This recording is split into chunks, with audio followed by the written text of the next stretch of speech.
For Ladakh, it gave the reason that it is high and dry and has difficult terrain, and it is a long-standing demand of the people of Ladakh, and to fulfill that aspiration, we are making Ladakh a union territory.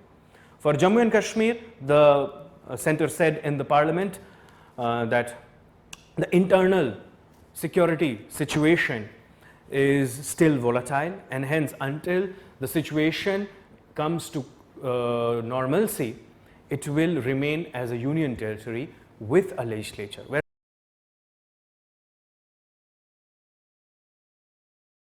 Let us now move to the administration of union territories. Now, Article 1 of the Indian Constitution says that there are three kinds of territories, and what are they? State, union territories and acquired territories. For now, we do not have any acquired territories, but we have 8 union territories. Remember that Jammu and Kashmir and Ladakh are now union territories, and Daman and Diu and Dadra and Nagar Haveli have been coalesced into one union territory. That's why we have 8 union territories as of now. Of the 8 union territories, 3 of them have legislature: Delhi, Puducherry and Jammu and Kashmir. Let's have a look at the administration of union territories. Article 239 to 241 in part 8 of the Indian Constitution deal with the union territories.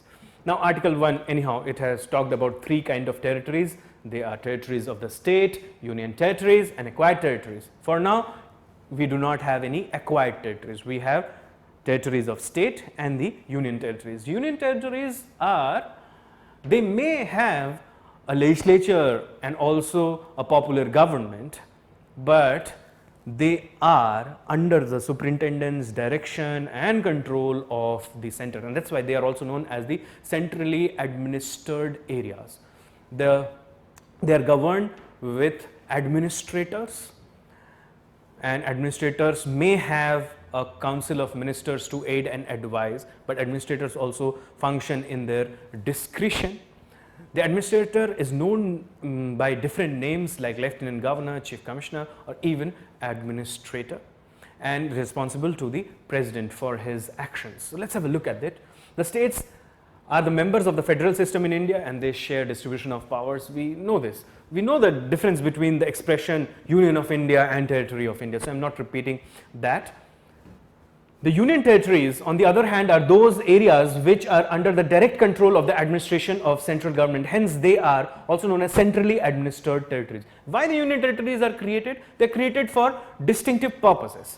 First, political and administrative considerations, say for example, Delhi and Chandigarh, because you know Delhi is the national capital territory, so you need to govern the entire country from Delhi. So the national government is mostly busy with national affairs, so local affairs must be given to a local government. That's why Delhi has a local government. Similarly, Chandigarh, it is the common capital for the state of Haryana and Punjab, and therefore it has to have a local body for its local government as well, because the state government is mostly busy with the respective states. Cultural distinctiveness, Puducherry, Dadra and Nagar Haveli, Daman and Diu have this kind of consideration. Strategic importance, Andaman and Nicobar Islands, Lakshadweep, say military, they are military hotspots, and that's why you want to have these areas under the direct control of the center for maintaining the security and sovereignty of India. Special treatment and care for backward and tribal people. Mizoram, Manipur, Tripura and Arunachal Pradesh were once union territories, and they were made union territories mostly based on that ground and not on any other ground, but now they are elevated to the status of full-fledged states.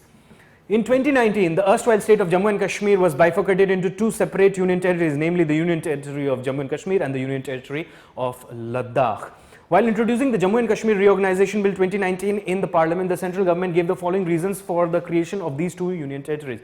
For Ladakh, it gave the reason that it is high and dry and has difficult terrain, and it is a long-standing demand of the people of Ladakh, and to fulfill that aspiration, we are making Ladakh a union territory. For Jammu and Kashmir, the center said in the Parliament that the internal security situation is still volatile, and hence until the situation comes to normalcy, it will remain as a union territory with a legislature, whereas Ladakh does not have a legislature. The Ladakh division of the state of Jammu and Kashmir has a large area, but it's sparsely populated with a very difficult terrain. There has been a long pending demand of the people of Ladakh to give it a status of union territory. To enable them to realize the aspirations, the union territory of Ladakh will be without a legislature. Further, keeping in view the prevailing internal security situation fueled by cross-border terrorism in the existing state of Jammu and Kashmir, a separate union territory for Jammu and Kashmir is being created. The union territory of Jammu and Kashmir will be with a legislature. So, of all the union territories, only 3 now, Delhi, Puducherry and Jammu and Kashmir, have legislature. Administration of union territories, even though all the union territories belong to one category, there is no uniformity with respect to their administration. Every union territory is administered by the president acting through an administrator appointed by him.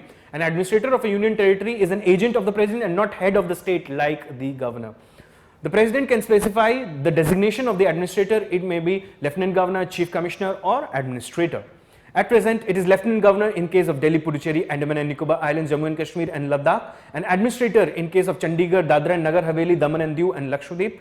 The President can also appoint the Governor of a state as the Administrator of an adjoining Union Territory. This we have seen when we were doing Governor. In that capacity, the Governor is to act independently of his Council of Ministers. When the Governor also acts as an Administrator for an adjoining Union Territory, then he acts outside the advice of his Council of Ministry headed by the Chief Minister. The Union Territories of Puducherry in 1963, Delhi in 1992 and Jammu and Kashmir in 2019 are provided with Legislative Assembly and a Council of Ministers headed by the Chief Minister. The remaining 6 Union Territories do not have such popular political institution, rather 5 now, because Dadra and Nagar Haveli, Daman and Diu have been coalesced into one. The Parliament can make laws on any subject of the 3 list, including the state list for the Union Territory. It means there is no federal distribution of powers as far as Union Territories are concerned. So, the Parliament is free to make laws on any list, Union list subject, state list subject or concurrent list subjects. This power of the Parliament also extends to Puducherry and Delhi and Jammu and Kashmir, which have their own local legislature. Why? Because notwithstanding they being having a legislative assembly and a popular ministry, they do not enjoy federal distribution of powers vis-a-vis the center. This means that the legislative power of the Parliament for the Union Territory on subjects of the state list remain unaffected even after establishing a local legislature for them. That is what you need to keep in mind. But the Legislative Assembly of Puducherry can also make laws on any subject of the state list and the concurrent list.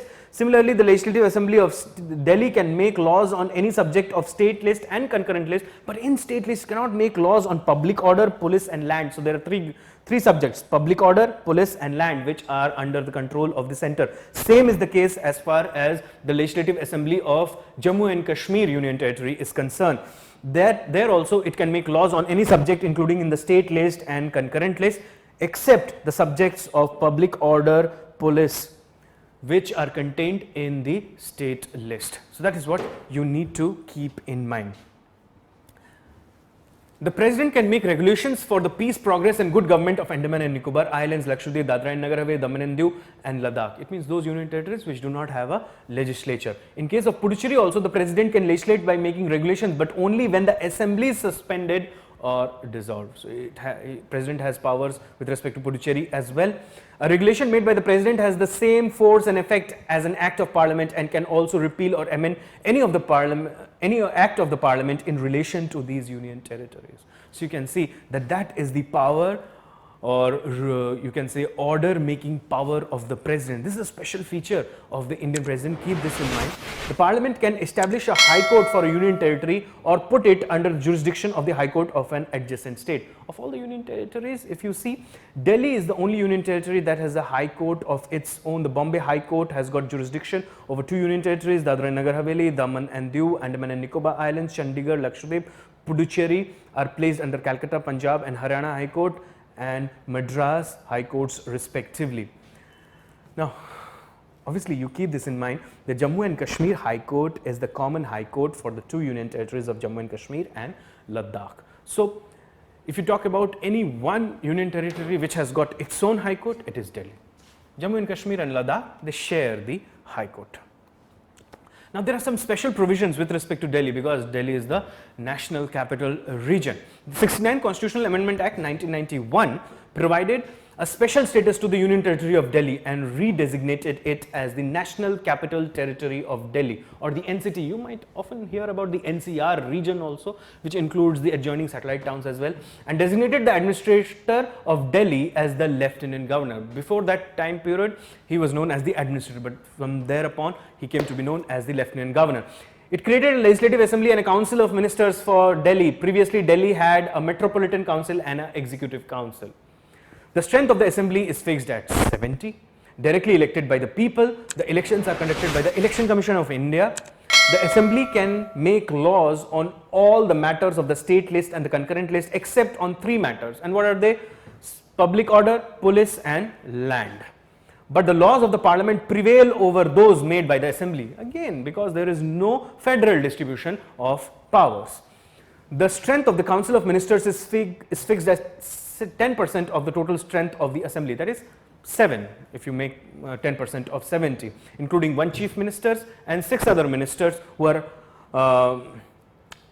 are there in the council of ministry. The chief minister is appointed by the president, keep this in mind, and not by the lieutenant governor. The other ministers are appointed by the president on the advice of the chief minister. The ministers hold office during the pleasure of the president.